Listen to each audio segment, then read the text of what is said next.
सर्वांना माझा नमस्कार. आज मी तुम्हाला स्वामी विवेकानंद यांच्या कार्याबद्दल 2 शब्द सांगणार आहे. थोडं स्लोली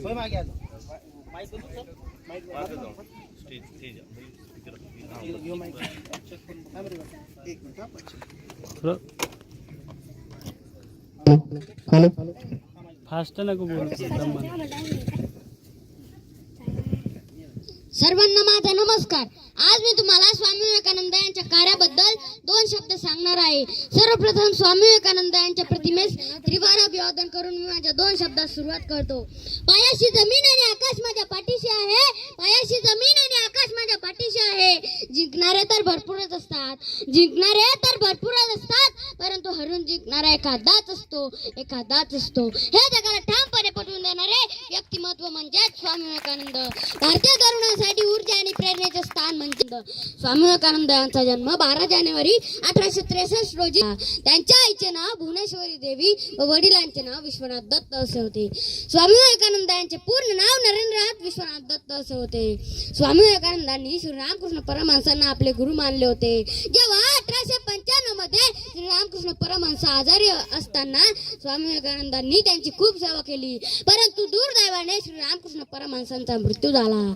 आपल्या पुण्यगुरूच्या मृत्यूनंतर स्वामी विवेकानंदांनी जनतेच्या उद्धारासाठी रामकृष्ण मिशनची स्थापना केली. जागे व्हा आणि जोपर्यंत ध्येय प्राप्त होत नाही तोपर्यंत थांबू नका असा जगाला मूल मंत्र देणारे प्रभावी व्यक्तिमत्व म्हणजेच स्वामी विवेकानंद.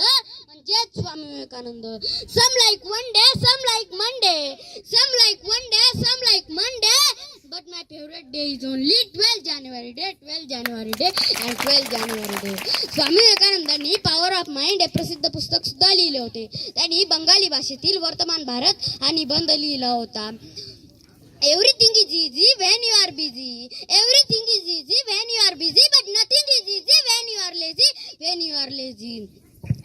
ज्या देशाची आपल्याला सेवा करायची आहे ना, ज्या देशाची आपल्याला सेवा करायची आहे ना, ज्या समाजाची आपल्याला सेवा करायची आहे ना, तो देश तो समाज एकदा डोळ्या खालून घालावा म्हणून स्वामीजींनी हिमालयापासून कन्याकुमारी पर्यंत भ्रमण केले.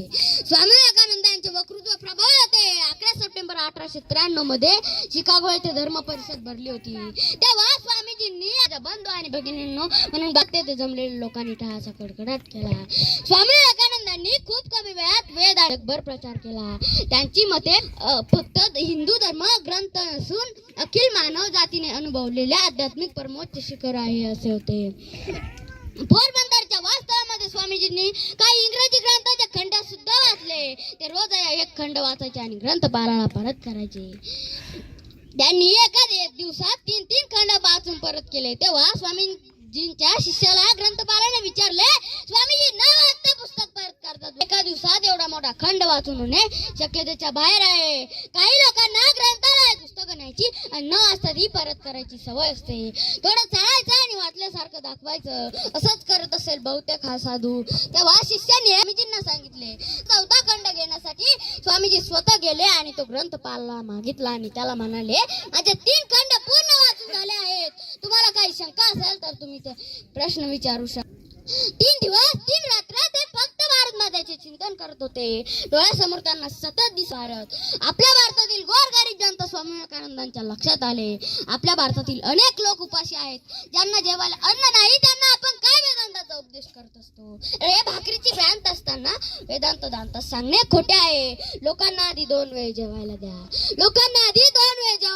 खरा धर्म हा सूर्यासारखा सर्व प्रकाशक असतो व सुंदरेसारखा सर्व संग्राहक असतो. हे सर्व धर्म समन्वयाचे सूत्र आहे. समस्त समाजाला स्वामीजींनी समजावून सांगितले.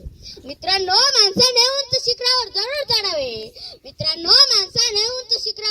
चढावे, परंतु जगाने आपल्याला बघण्यासाठी नाही तर आपल्याला जग पाहता यावे. आपल्याला जाता एवढंच बोलायचं वाटते की जी माणसं इतिहास घडवतात ना, ती माणसं कधी इतिहास विसरू शकत नाही, आणि जी माणसं इतिहास विसरतात ना, ती माणसं कधी इतिहास घडवू शकत नाही. वा, खूप सुंदरसं वक्तृत्व या ठिकाणी सार्थक यांनी केलेले आहे. खऱ्या अर्थानं विजेते काही वेगळं करत नाही, ते प्रत्येक गोष्ट आपल्या वेगळेपणाने करतात आणि यशस्वी होतात. असंच यश या ठिकाणी सार्थक सुहास शिंगणे याने जिल्हास्तरीय भाषण स्पर्धेमध्ये प्राप्त केलेलं आहे. या प्रसंगी आदरणीय दे. सर ते पैसे देऊ राहिले. आताच झालेल्या त्यांच्यावर दे. या भाषणासाठी कविकृष्ण कालिदास सर यांच्याकडून 500 रुपयाची भेट त्याला आलेली आहे. त्याचबरोबर प्रल्हाद साबळे यांच्याकडून सुद्धा त्याला 100 रुपयाची भेट आलेली आहे. खूप खूप धन्यवाद.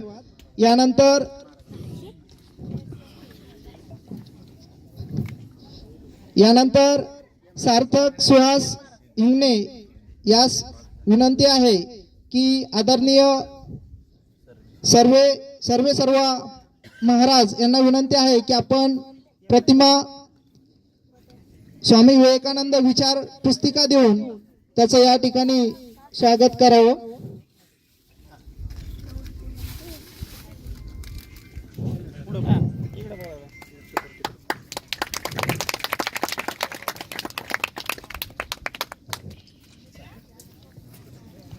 खूप छान. यानंतर आपल्या सर्वांना या ठिकाणी